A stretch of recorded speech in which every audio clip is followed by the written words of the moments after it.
How strong are Ratchet and Clank? These PlayStation icons have had far more than their fair share of adventures throughout the past 2 decades. These characters have been in my life ever since I was 2 years old, and having this franchise grow up alongside myself is just sentimental for me. And I've always wanted to discuss these two characters ever since I saw Screw Attack's Ratchet and Clank vs. Jak and Daxter Death Battle 5 years ago. After coming across a surprising amount of underestimation and just downright disrespect to baffling extents at times, I figured, hey, why not make a video scaling my favorite interstellar dynamic duo? And now we're here. Sick. Now, first of all, I have a few things that merit mention before we even begin the analysis. Take it as a preface or whatever. Most, and I mean 85% at least, of the math that's present in this video is taken from JJSliderman all the way over on DeviantArt. Basically, I'll cover the things he said here because he makes amazing claims, and I'll also pour in my own thoughts throughout the years. However, one thing I think that's also very important to understand is the limitations of video games in terms of what they are capable of displaying. This is assuredly present in most, if not all, games where they're in lore more powerful than their gameplay counterparts for entertainment purposes. Just watch Seth the Programmer's Kratos powerscale video and you'll see this. Myra can defeat beings capable of surviving concentrated supernovas yet dies by getting touched by a plant. Or how about how Sonic's light speed abilities don't tend to travel anywhere near speeds comparable to light. These are all concessions that are present in most games, as it will take a lot of time, effort, and money to repeatedly show the protagonist at their best or on everyday occasions. I think this especially applies with Ratchet and Clank. I mean, the dude wields black hole weaponry and mini nukes which are sold via vendors to pretty much anyone at any time. So yeah, we're going to venture into uncharted territory here if we want just an idea of how powerful this duo is. So let's kick things off with strength. This is going to be a difficult one. The reason is, Ratchet has so many goddamn shocking weapons that I have no idea where to start. Do I start with a blaster, a bomb glove, a liquid nitrogen gun, a Tesla barrier, a morphing weapon? I legit have no idea, even though this is all scripted. But let's start off simply and discuss his melee capabilities first. Ratchet's primary melee weapon is his trusty Omni Wrench, which he has several variants of, such as the Obsidian Blade X, which is composed of, by quote, vorpal matter, which was taken from the inside of a black hole just for melee attacks. But given how we never really see Ratchet throw hands or even use his wrench against many enemies, it makes the duo seem more like glass cannons. It begs the question of, does Ratchet's physicality scale to his weapons? You know what? I'd argue yes. Throughout the entire series, Ratchet's wrench can defeat any enemy, even bosses.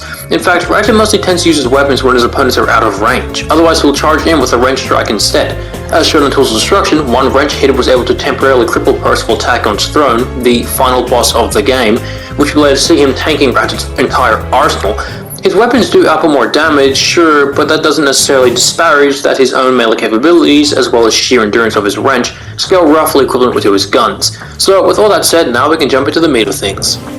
Ratchet comes jam-packed with the second largest arsenal I've ever seen, easily clocking over 130 weapons that scale to insane amounts. First, he wields 3 weapons capable of summoning black holes, one of them being a minigun. If you stop to do the math for the Singularity Grenade and Rift Inducer, well, here you go, since it really speaks for itself.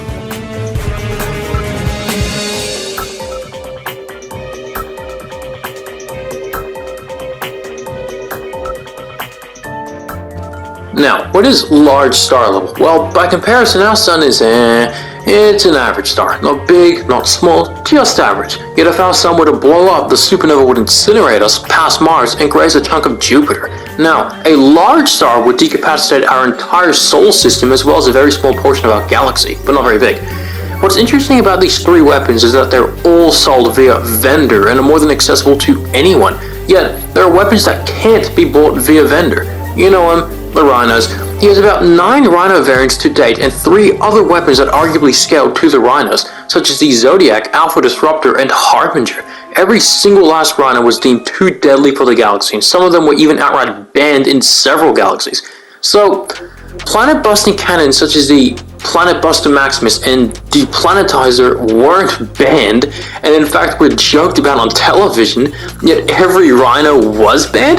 That places Ratchet at bare minimum planet level, but he most likely far exceeds this as well as large star level by margins. Let's look at the description for the Harbinger/Supernova. It reads, by quote, "The Harbinger is Vox Industries' answer to its 2 biggest competitors, the Apoculator and the Rhino. Shellshock says, "Those two guns are like sissies. Weak sissies when the sissies place in sissy land." Now, Ratchet Deadlock came out after Ratchet and Clank 3, which featured the Rift Inducer, and yet the Rift Inducer wasn't even mentioned as one of Vox Industries' biggest competitors. That immediately places the first Rhino, and the other variants as they all increase in strength as the series progresses, above the Rift Inducer, Singularity Grenade, and the Black Hole Storm. But what's hilarious is that it's only referring to the earlier versions of the Rhinos. The Rhino 5 was deemed as the most powerful weapon in the known universe at the time, and merely looking at it could wind you up in prison. Interestingly enough, the Rhino 8 from Rift Apart is stated as allowing you to bend whole dimensions to your will. Yeah, you get the drill. Ratchet's maximum potential scales massively above the large star level. Probably galaxy to multi-galaxy level. I wouldn't say universal though, since a universal level threat in A Crack in Time was treated more seriously than any of the Rhinos, but still crazy powerful nonetheless.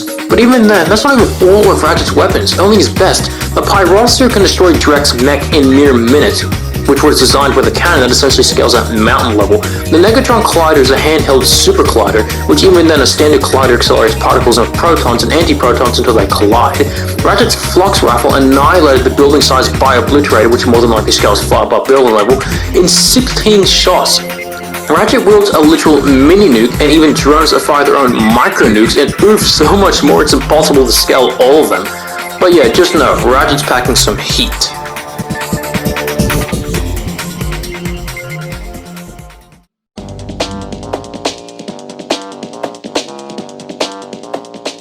So now we reach durability. I've already argued that Ratchet's physicality scales roughly equivalent to his weapons' maximum damage potency, and we still get some reasonable durability feats out of him as well. For one thing, he can tank Chairman Drek's mountain-level energy cannon effortlessly, can destroy landstalkers who pack enough power to destroy a small star system, several crash landings from orbit while traveling billions of times faster than light, we'll get into that later, and some other examples. So I'd argue his durability as well as overall physicality outside of his weapons' potency scales roughly equivalent with his weapons' output. But he still has tons of defensive methods that make all issues with his durability kind of redundant. He can summon several force fields, wields a reflector, and even place down shields that also gradually heal him as time goes on.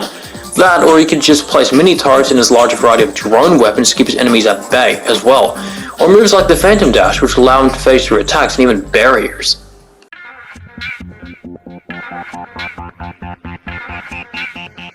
Now we reach speed, and oh boy, there's stuff to cover here. Ratchet throughout the games has zero issues with traveling from solar system to solar system and fighting enemies at these speeds. This instantly puts him at levels above light speed reaction, and this is very reasonable since he commonly fights enemies that utilize lasers. There's a reasonable answer to just how fast he is at his absolute best, and this is all thanks to JJSliderman, by the way. Refer to this. Yep, that's the map of the Solana Galaxy. The planet farthest to the right is Pogitaru, and the planet farthest to the left is Velden. They're roughly an entire galaxy apart from each other long ways. The average loading screen of the game is about 11 seconds, but let's also use mid and low ball estimates to make things fairer. The diameter of a galaxy is about 105,000.0834 light years, but let's round it to an even 100,000 light years considering that the planets are an entire galaxy apart. Extrapolating the math, we get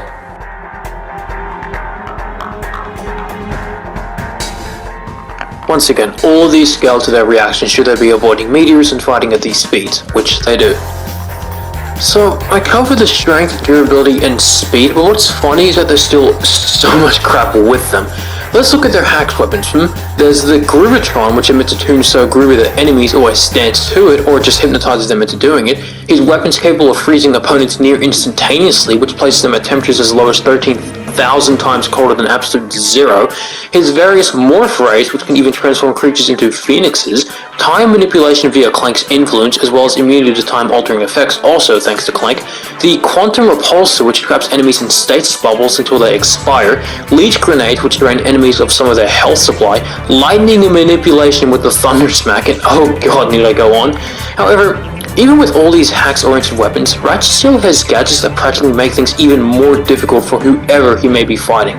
He wields multiple gravity boots, which practically make him immune to anti-gravity devices, multiple web shooter-styled swing shots, hover boots capable of traveling at around 84 miles per hour max, EMP grenades, hacking devices, grind boots, which allow him to travel on railings going in any direction, an O2 mask, which allows him to breathe pretty much anywhere, and just a few more. To make matters better, Clank can also serve as a personal helicopter, a jetpack, and marine motor with and without Ratchet, giving both Ratchet and Clank a large variety of transportation methods.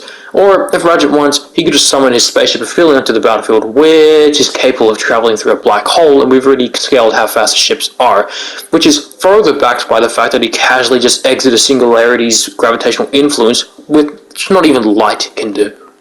Now he reaches armors. Ratchet has at least 40 pairs of different armor sets which grant him insane abilities, like being able to summon crystals just by smacking his wrench against things, storing the damage tanked into a hyper pocket dimension and transferring the damage into his wrench for additional melee potency, summoning silhouettes of himself to make for getaways, or just reducing the damage dealt by as much as 96%. There's no denying it. His insanely vast arsenal as well as base abilities thanks to his armor makes him nearly untouchable, just plain extremely difficult to hurt. This all applies to both Ratchet and Clank, by the way, as Clank has shown he can wield Ratchet's weapons and easily fight alongside him, as well as access different dimensions via weak bonds between them and even transform into Giant Clank.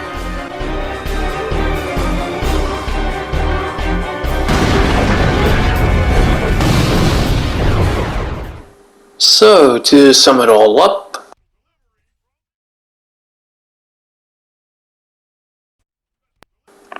with all that out of the way, let's quickly cover up some matchups for the two. Bad matchups are Jak and Daxter, Spyro the Dragon, Crash Bandicoot, Mega Man, Rocket and Groot, Master Chief, and some others. Ratchet and Clank essentially stomp everyone mentioned effortlessly. Good matchups are Samus Aran, Link, Optimus Prime, Mega Man X, Shadow the Hedgehog, and a few others. They all more than rival Ratchet's physicality, durability, and speed, and have their own abilities more than capable of keeping at pace with them. Honestly, I might make a Ratchet and Clank vs Samus Aran video, because I think that's honestly a perfect matchup right there. But oof, this video took so long to make, so maybe one day. Or hell, I'll just go full balls to the wall and do a Ratchet and Clank vs Master Chief vs Samus Aran vs Doom Guy Battle Royale video. Now that would be fun for sure. Alright, so that's my Ratchet and Clank Power Scale video. Thank you all very much for watching, and I more than appreciate your support every day. I tried to reply to comments to the best of my ability, but unfortunately I'm caught up with my studies, which haven't been making my life any easier. Be sure to check out JJSliderman's DeviantArt account. I'll leave a link to it in the description for you all. He makes amazing threads that you should definitely check out. So yeah, see you all next time and have a quark-tastic day. Let's go to the party. Ready to find it and almost got it like. This goes out to all real love across the galaxy. It's time for you and me to rise up and strike back. Don't stop until we done it. They want to be great. Ready to start it and almost got it like. Let's go to the party. Ready to find it.